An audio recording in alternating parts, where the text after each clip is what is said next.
Hey,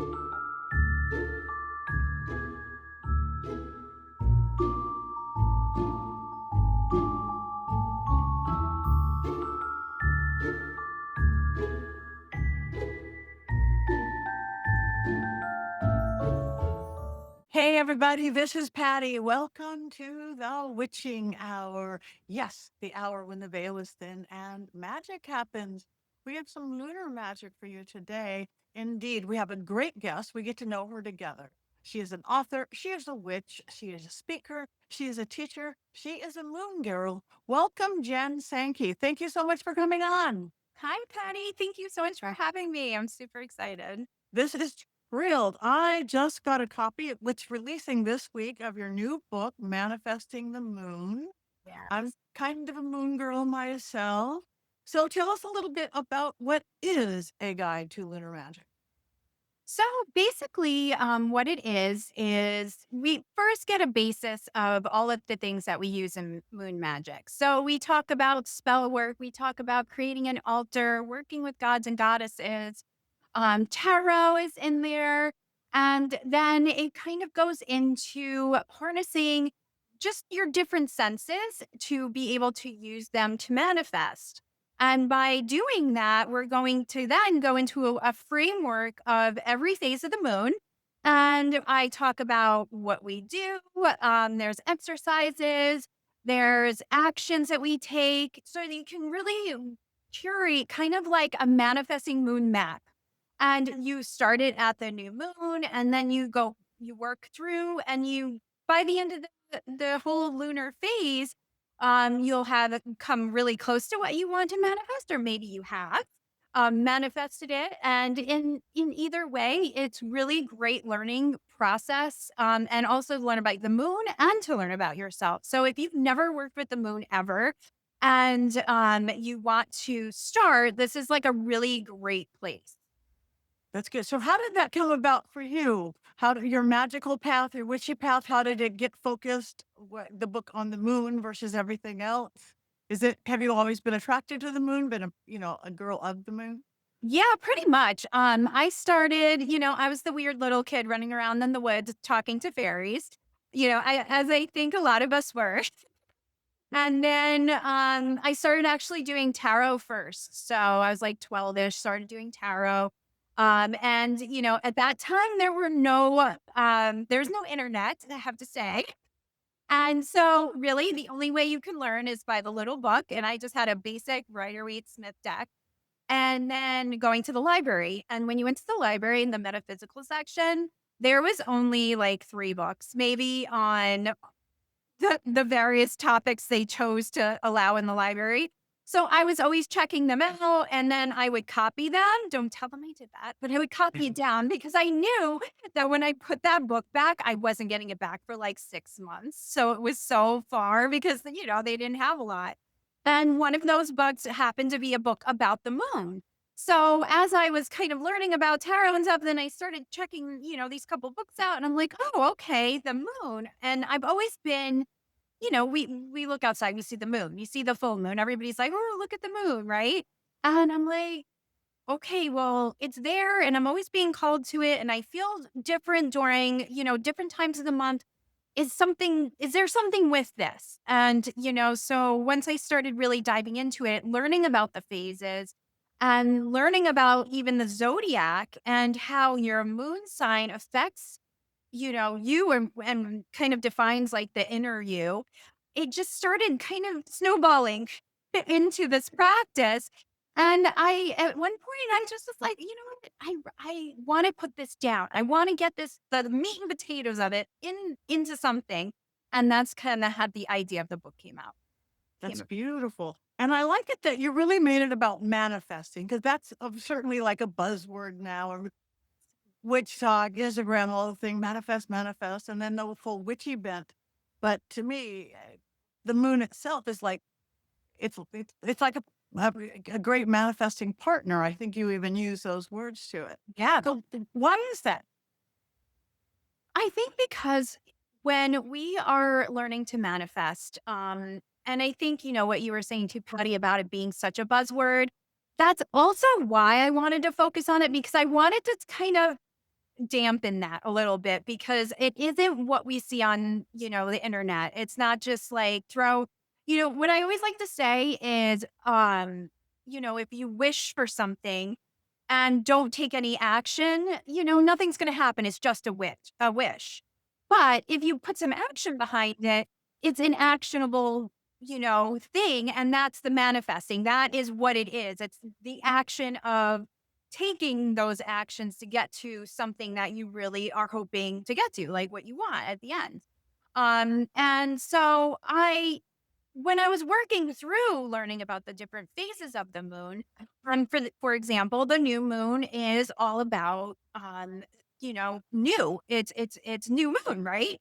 So that is like opening up a whole new a month of what do you want to do? What do you want to bring in? What do you want, right?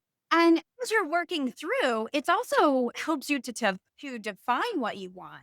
And as you're going through the different phases and learning about yourself, that like initial manifestation is probably going to change a little bit because what you wanted a couple weeks ago may not be what you want at the end, or it may not even be what was meant for you.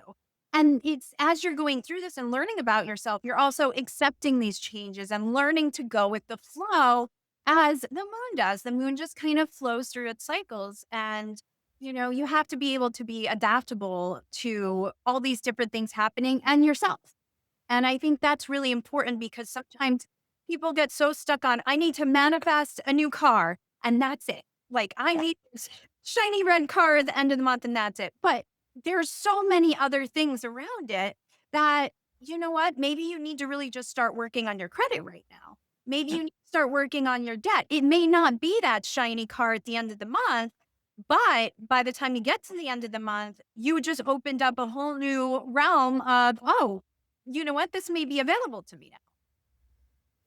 That's that's beautiful. Yes, we have to take that action because I'm that mind, body, spirit, creation, working dispatch along the way. So, in your book, besides again, you have spells and all sorts of great things. Do you have like real? If someone's new to this, they're like, "Oh yeah, the moon, yeah, crazy full moon." We realize that everybody talks about. How do you offer any like rituals or exercises for people to start being aware of either effect on them or the moon cycles themselves? Yeah, in every chapter, even in the beginning of the book, I do offer some exercises, some different spells to try, just to kind of get you warmed up to it, especially if you've never done any sort of spell work. Just if you put that in the computer and go off, that's overwhelming. It's so Yeah. overwhelming. And I'm really big about keeping things simple and using what you have. And I even mentioned that in the book. Like, if you want to do a spell for abundance and you just have, you have some cinnamon in a candle, perfect. If you don't have cinnamon, okay, well, what else do you have in your house? What else can you use? And I do reference some different ideas. I tend to try to give you just kind of like an open realm to use what you have, but not so much as where it's like, just use whatever you want, because then at that point, there's no point. Because we do want to have some intention in what we're doing. And I think that's really important too.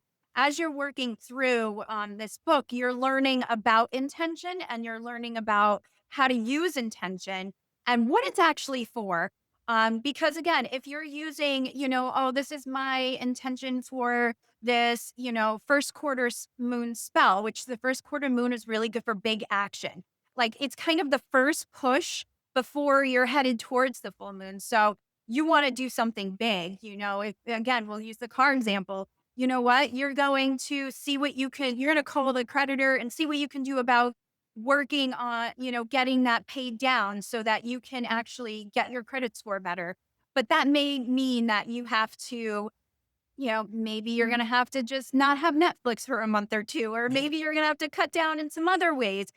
And that's a big action. And so being able to understand, okay, well, I'm doing this, so I can do that. And being able to kind of just look at the big picture. And I think that's really what is important with manifesting and moon work is looking at the big picture and not just that, oh, okay, well, I just have to do I'm to the full moon, and the full moon, is kind of the big shining in the sky. It's for releasing and all of that. But in my book, I like to use it more for balance, the light and the dark. So you may be releasing a whole bunch of stuff, but what is that full moon light shining on in the shadows that maybe you need to kind of pick up, turn around a little bit and see what's there? Oh, that's beautiful. So, what's an exact, without giving away your whole book, because everybody just needs to go get this beautiful little book. I What agree. would be, and like if somebody's going, okay, this is way, I don't know what that means, candle cinema. Yeah. What would be a simple, like a baby, a one ritual or one spell working to get you started? I think one of the easiest things to do is in the morning, stir intentions into your tea or coffee beverage, whatever you have. And just to kind of start getting those intuitive muscles working, just stirring in intention, stir it 3 times.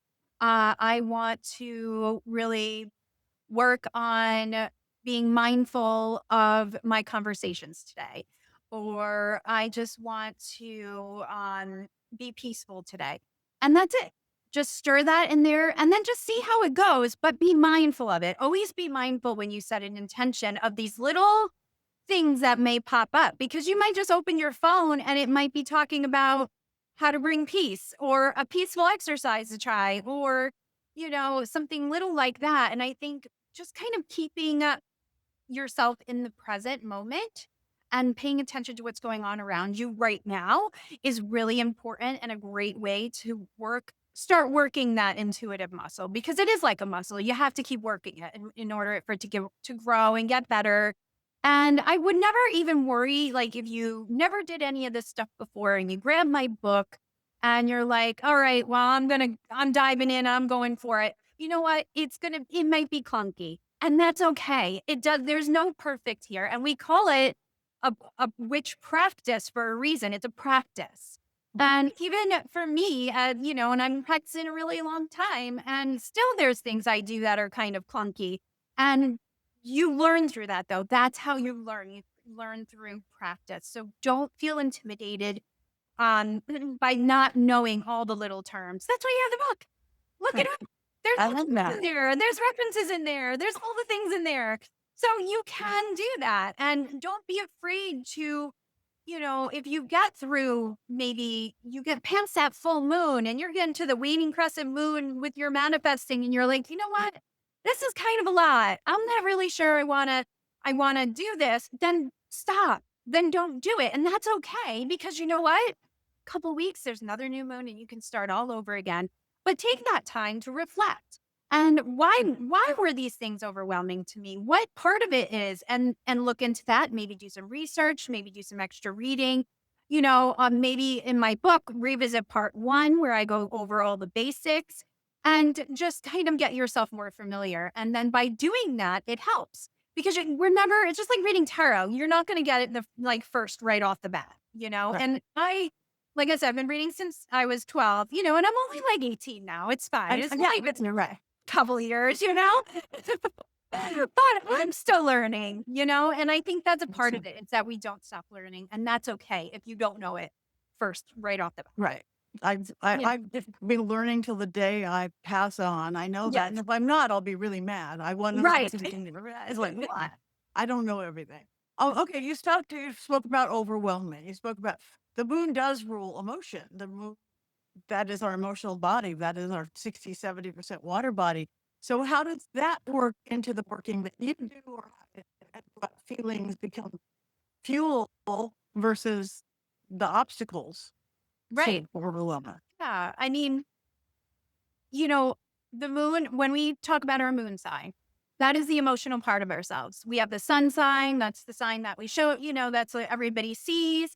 And then our rising sign is the sign that we want everybody to see. And when we look at the zodiac and we look our horoscopes, most times it's the sun sign.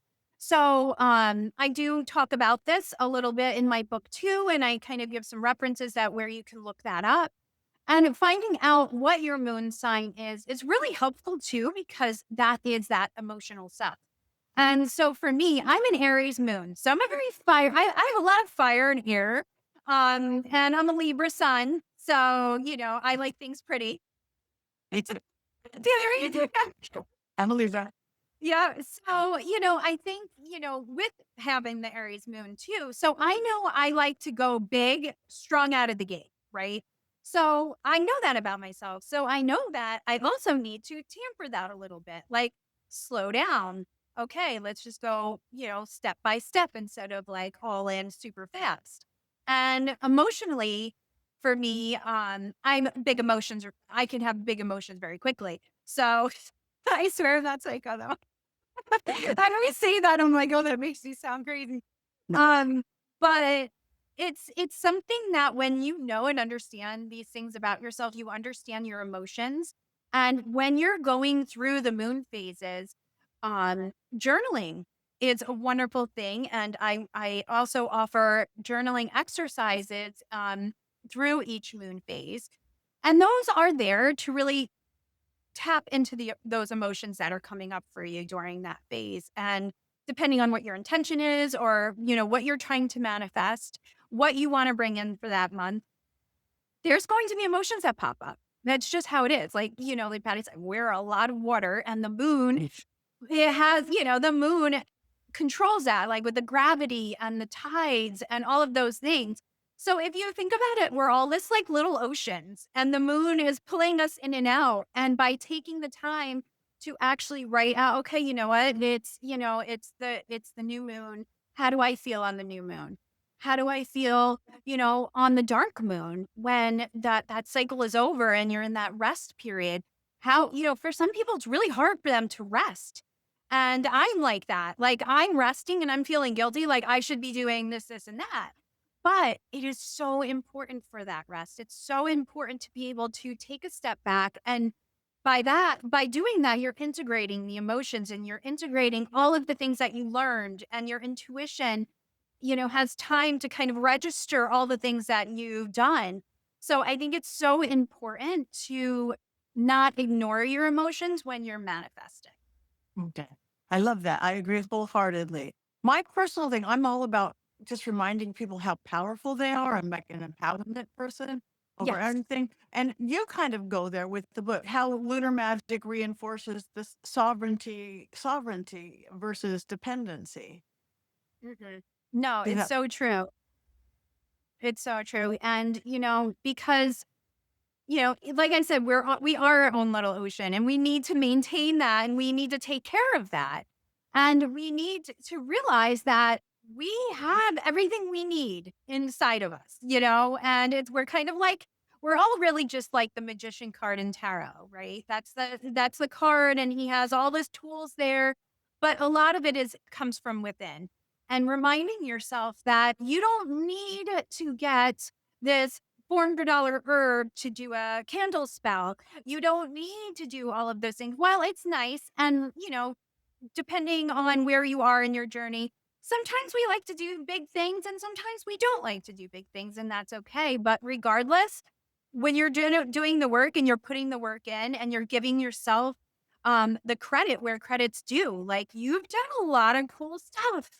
And you need to give yourself credit for that. And that also means that you can do a lot of cool things. And you need to also realize that and believe it.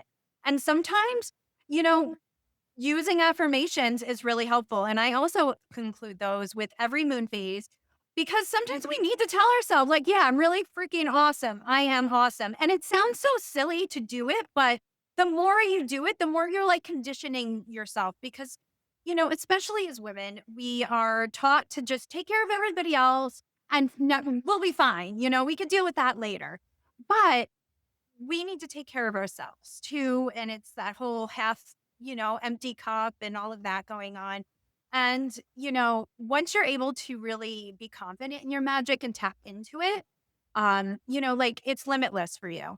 And then by using these other things, like letting the moon guide and help you, and, creating that framework and that moon, map of the month, you're just clearing all of the webs away, and then you can really manifest whatever it is that you want, because you are capable and you know that you're capable.